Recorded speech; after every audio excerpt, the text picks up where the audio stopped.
ಎಲ್ಲರಿಗೂ ನಮಸ್ಕಾರ. Welcome back to my new vlog. ಎಲ್ಲರೂ ಹೇಗಿದ್ದೀರಾ? ನಾನು ಚೆನ್ನಾಗಿದ್ದೇನೆ.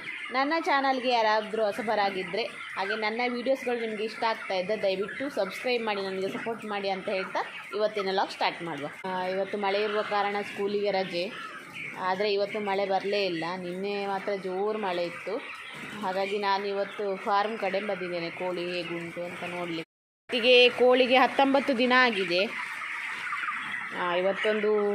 ಇವತ್ತಿಗೆ 800 ಗ್ರಾಮ್ ಹಾಗೆ ತೂಕ ಬಂದಿದೆ ನೋಡಿ.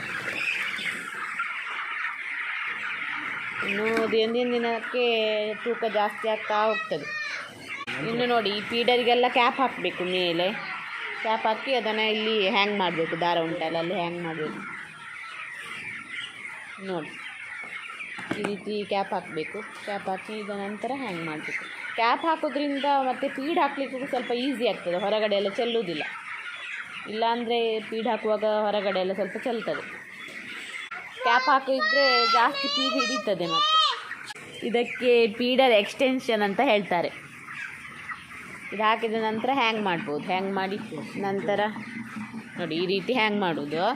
ಹಾಗೆ ಕೋಳಿ ದೊಡ್ಡದಾದ ನಂತರ ಇಲ್ಲಿ ಅಡ್ಜಸ್ಟ್ ಮಾಡಲಿಕ್ಕೆ ನೋಡಿ, ಇದು ಅಡ್ಜಸ್ಟ್ ಮಾಡ್ತಾ ಹೋಗೋದು. ಹಾಗೆ ಇವತ್ತು ಫೀಡ್ ರೀಸ್ಟಾಕ್ ಆಗಿದೆ. ವಾರಕ್ಕೊಮ್ಮೆ ಫೀಡ್ ರೀಸ್ಟಾಕ್ ಆಗ್ತದೆ ನೋಡಿ. ಈಗ ಇವತ್ತು ತುಂಬ ಫೀಡ್ ಬಂದಿದೆ.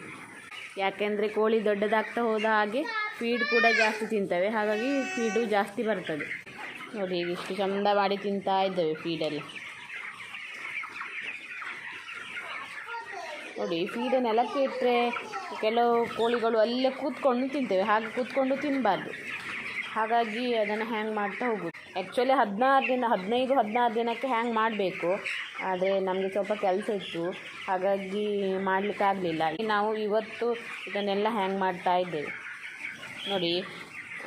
ಹ್ಯಾಂಗ್ ಮಾಡದೇ ಇದ್ದರೆ ನೋಡಿ, ಅಲ್ಲಿ ಕೂತ್ಕೊಂಡು ತಿಂತಾ ಇದೆ. ಹಾಗೆ ಕೂತ್ಕೊಂಡು ತಿನ್ನಬಾರ್ದು ಕೋಳಿ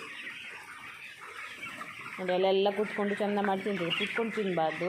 ಅವು ಯಾವಾಗಲೂ ನಿಂತ್ಕೊಂಡೇ ತಿನ್ನಬೇಕು. ಹಾಗಾಗಿ ಹ್ಯಾಂಗ್ ಮಾಡ್ತಾ ಹೋಗೋದು. ಅವು ದೊಡ್ಡದಾದ ಹಾಗೆ ಅವಕ್ಕೆ ಸರಿಯಾಗಿ ಸಿಗುವ ಹಾಗೆ ನಾವು ಅಡ್ಜಸ್ಟ್ ಮಾಡ್ತಾ ಹೋಗ್ತೇವೆ.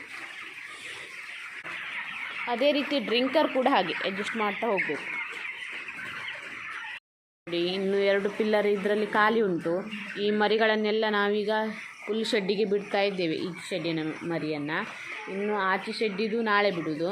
ಹಾಗಾಗಿ ಇಲ್ಲಿರುವಂಥ ಚೀಲಗಳನ್ನೆಲ್ಲ ಈಗ ನೀಟಾಗಿ ಜೋಡಿಸಬೇಕು. ಇದು ಕೆಲವೊಂದು ಉಮ್ಮಿ ತಂದ ಚೀಲ ಉಂಟು, ಹಾಗೆ ಫೀಡ್ ಖಾಲಿಯಾದ ಚೀಲ ಕೂಡ ಇದರಲ್ಲಿ ಉಂಟು. ಅದನ್ನೆಲ್ಲ ಸಪ್ರೇಟ್ ಮಾಡಿ ಇಡಬೇಕು. ಸಪ್ರೇಟ್ ಮಾಡಿ ಅಲ್ಲಿ ಸ್ಟ್ಯಾಂಡ್ ಉಂಟಲ್ಲ, ಅದ್ರ ಮೇಲೆ ಇಡೋದು. ಹಾಗೆ ಈ ಪಾರ್ಟಿಷನ್ ಎಲ್ಲ ತೆಗಿಬೇಕು. ಪಾರ್ಟಿಷನ್ ಕೆಲಸ ಮುಗೀತು. ಇನ್ನು ಪಾರ್ಟಿಷನನ್ನು ಸೈಡಿಗೆ ಇಡುವುದು. ಹಾಗೆ ಇಲ್ಲಿ ಉಂಟಲ್ಲ ಫೀಡರ್, ಇದೆಲ್ಲ ಜೋಡಿಸ್ಲಿಕ್ಕೆ ಉಂಟು. ಮೊದಲಿಗೆ ಈ ಚೀಲ ಎಲ್ಲ ನೀಟಾಗಿ ಜೋಡಿಸಿ ಒಂದು ಕಡೆ ಇಡುವ. ಈಗ ಸ್ವಲ್ಪ ಕಫ ಆಗಿದೆ, ಹಾಗೆ ಮೆಡಿಸಿನನ್ನು ಹಾಕ್ತಾ ಇದ್ದಾರೆ ನೋಡಿ. ಡೈರೆಕ್ಟ್ ನಾವು ಡ್ರಿಂಕರಿಗೆ ಹಾಕೋದು. ಡ್ರಿಂಕರಿಗೆ ಹೀಗೆ ಡೈರೆಕ್ಟ್ ಹಾಕಿದರೆ ತಕ್ಷಣ ಅವಕ್ಕೆ ಕುಡಿಲಿಕ್ಕೆ ಸಿಗ್ತದೆ. ಸೊ ಹಾಗೆ ಹಾಕ್ತಾ ಇರೋದು. ಇದರಲ್ಲಿ ಹಾಕೋದು. ಇದು ಆ್ಯಂಟಿಬಯೋಟಿಕ್. ಇದು ಹಾಕಿದ್ರಿಂದ ಬೇಗ ಕಫ ಕಡಿಮೆ ಆಗ್ತದೆ ಕೋಳಿಗೆ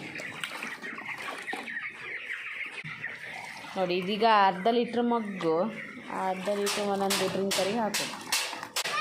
ಇದರಲ್ಲಿ ಈ ಒಂದು ಶೆಡ್ಡಲ್ಲಿ ನಮ್ಮದು 50 ಡ್ರಿಂಕರ್ ಉಂಟು. ಹಾಗೆ 1/2 ಲೀಟ್ರ್ ಅಂದರೆ 25 ಲೀಟ್ರ್ ನೀರು ಮಾಡ್ಕೊಳ್ಬೇಕು ನೋಡಿ.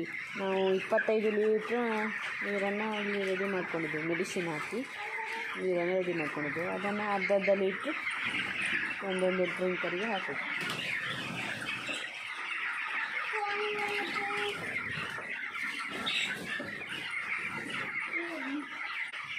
ನೋಡಿ.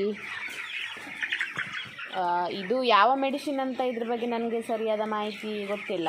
ನನ್ನ ಹಸ್ಬೆಂಡಿಗೆ ಗೊತ್ತಿದೆ. ಇದನ್ನು ಅವರು ನಾಳೆ ಯಾವುದೆಲ್ಲ ಮೆಡಿಸಿನ್ ಅಂತ ಮುಂದಿನ ವಿಡಿಯೋದಲ್ಲಿ ಹೇಳ್ತಾರೆ. ಎಂತ ಅದು ನಿನ್ನ ಫೇವ್ರೇಟಾ?